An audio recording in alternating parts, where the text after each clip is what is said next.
حضرت زبیر وہ صحابی ہیں یعنی جو نبی الاسلام کے بہادر ترین اصحاب میں سے 12 بندے غزوہ احد میں حضور کے ساتھ رہ گئے تھے 700 میں سے غزوہ احد کے اندر، ان میں سے ایک حضرت زبیر بھی تھے، اور یہ تلوار کمال کی چلاتے تھے، اکیلے میدان جنگ میں آگے چلے جاتے تھے۔ بخاری میں آتا ہے کہ ان کا بیٹا عبداللہ ابن زبیر کہتا ہے کہ میرے باپ کے 2 شانوں کے درمیان اتنا بڑا زخم تھا جو ہیل اپ ہو گیا تھا، لیکن پھر بھی گڑا پڑا ہوا تھا، میں پورا ہاتھ اس میں داخل کر لیتا تھا، اور وہ زخم ان کو احد کے موقع پہ لگا تھا۔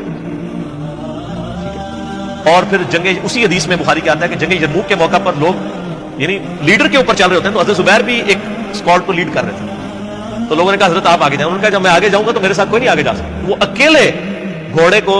انہوں نے جو ہے وہ ایڑی لگائی اور رومن امپائر کی یعنی فوج کے اندر گھس گئے، اور کوئی بھی ان سے لڑنے کے لیے تیار نہیں ہوتا تھا،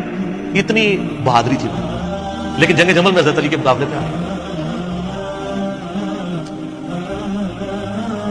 اس تکلیف کا کوئی اندازہ نہیں کر سکتا۔ حضرت حسن بن علی نے بتایا مولا علی سے کہ بھئی حضرت زبیر آئے ہیں، تو حضرت علی نے کہا کہ رکو میں خود جاتا ہوں۔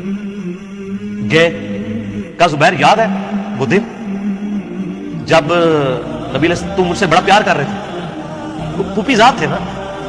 نبی الاسلام کی پھوپھی کے بیٹے ہیں حضرت زبیر بن عوام رضی اللہ تعالیٰ۔ تو حضور نے تم سے ایک بات کہی تھی کہ تم علی سے اتنی محبت کرتے ہو، ایک دن آئے گا کہ تم تلوار لے کے علی کے خلاف کھڑے ہو جاؤ گے۔ تو تم نے کیا کہا تھا؟ یا رسول اللہ میں علی کے خلاف کھڑا ہوں گا؟ اور میں ہاں تم اس وقت ظالم ہو۔ تو حضرت زبیر جو ہے وہ ان پہ غشی طاری ہو گئی، گھوڑے کو یعنی وہ حضرت علی کا اپنے سامنا نہیں کر سکے، میدان جنگ سے واپس چلے گئے۔ تو بعد میں حضرت علی کے فوجیوں میں سے ایک بندے نے جا کے پیچھے ان کو دھوکے سے قتل کر کے تو لا کے تو سر حضرت علی کے سامنے رکھا، تو حضرت علی نے کہا کہ زبیر کے قاتل کو میں دوزخ کی بشارت دیتا ہوں، کیونکہ زبیر جنتی تھا۔ تو وہ شخص پھر حضرت علی سے ناراض ہو گیا کہ ہم نے ان کا میں نے تجھے حکم دیا تھا، جب میں نے ان کو جانے دیا تو نے یہ کام کیوں کیا؟ تو وہ پھر خارجی ہو گیا۔ اور یعنی یہ وہ محبت تھی، وہ جہاں محبت تھی وہ نظر آتی تھی۔ ظاہر ہے کہ ایک بندے کی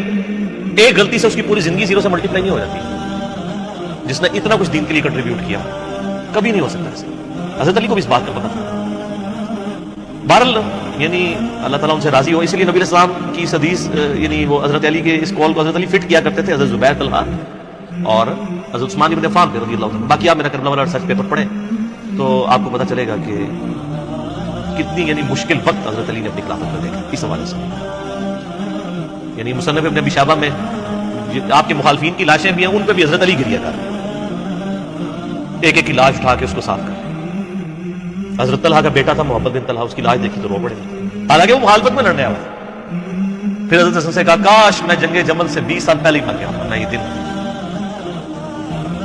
ایک ایسا شخص جس نے 8 سال کی عمر میں اسلام قبول کیا، جس نے اسلام کو زیرو سے 3 براعظموں میں پھیلتے ہوئے دیکھا، اور اب اس کو بڑھاپے میں یہ دن دیکھنے پڑ رہے ہیں کہ اس کے سامنے اسلام کا شرازہ بکھر رہا ہے، کہ مسلمانوں سے لڑ رہے ہیں، ایک ایک جنگ میں 8-10 ہزار لوگ، جن میں مرنے والے صحابہ ہیں حضور کی تربیت یافتہ، جو ایک آواز کے اوپر حضور کی لبیک کہنے والے تھے، شیر و شکر تھے آپس میں۔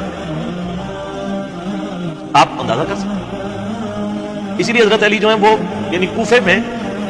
شہر سے باہر آپ کو پتہ ہے کنویں ہوا کرتے تھے، اکیلے جا کے کنویں پہ بیٹھ کے رویا کرتے تھے کہ اللہ اس امت کے ساتھ کیا ہو گیا۔ کوشش کرتے رہے، اینڈ رزلٹ یہ ہے کہ وہ خلافت کا نظام۔ اسی لیے مصنف ابن ابی شیبہ میں آتا ہے کہ آپ نے فجر اور عشاء کی نمازوں میں قنوت نازلہ پڑھی، اللہم علیک بمعاویہ واشیعہ، اے اللہ معاویہ اس کے شیعہ کو برباد کر، علی اور اس کے عمرو بن عاص اور اس کے شیعہ کو، ابا سلمی اور اس کے شیعہ کو، قیس اور اس کے شیعہ کو برباد کر۔ باقی احادیث میں آپ علیہ السلام نے جو بشارت کر دی تھی، سنن سعید کبریٰ کے اندر حدیث موجود ہے، حاکم کے اندر، کہ نبی علیہ السلام نے حضرت علی سے ایک دن فرمایا تھا، اے علی اگلی امتوں میں سب سے بڑا بدبخت وہ تھا جس نے قوم عاد کی اونٹنی کو قتل کیا اور اس کے بعد عذاب آ گیا، میری امت کا سب سے بڑا بدبخت وہ ہوگا جو تیرے سر کے خون سے تیری داڑھی کو رنگ دے، اور وہی ہوا ہے۔ اور اس کے بعد پھر دیکھیں امت ایک جگہ جمع نہیں ہوئی، حضرت علی ایک آخری کوشش تھی، اور جن لوگوں نے اس وقت ساتھ نہیں دیا پھر ان کو دنیا میں اس کا خمیازہ بھگتنا پڑا ہے۔ عبداللہ بن عمر نے بیعت نہیں کی تو صحیح بخاری اٹھا کے دیکھیں، عبداللہ بن عمر کو آل امیہ نے قتل کروایا، حجاج بن یوسف نے زہر آلود نیزہ مروا دیا، اور حاکم کے اندر مجموع زوائد کے اندر موجود ہے، حضرت عبداللہ بن عمر آخری عمر میں کہا کرتے تھے کاش میں اس وقت علی کا ساتھ دیتا اور یہ خلافت کا نظام تو بچ جاتا، کیونکہ کئی لوگ بیچ میں نیوٹرل ہو گئے تھے جو پھر ساتھ نہیں دیا، تو اس کی وجہ سے پھر حضرت علی کے چونکہ اب پاس اتنی مین پاور نہیں تھی کہ اس سسٹم کو سنبھال سکتے، بعد پھر وہ شہید ہو گئے اور پھر معاملات آ گئے. خیر بات کہاں سے کہاں نکل گئی, کیونکہ یہ اس کے ساتھ غل کا لفظ تھا, تو یہ غل کے لفظ کو ایڈریس کرنا ضروری تھا. تو آج ہم جب جنگ جمل صفین نہروان کو ڈسکس کرتے ہیں تو یہ کوئی غل والی بات نہیں ہے, یہ وہ چیزیں ہیں جو ایک ریالٹی ہے. اور وہ اگر یہ غل والی بات ہے تو نبی الاسلام کے دل میں بھی نعوذ باللہ غل تھا, مولا علی کے دل میں بھی غل تھا, ایسا نہیں تھا. وہ دین کی حمیت کہلاتی ہے, اس کو غل نہیں آتا.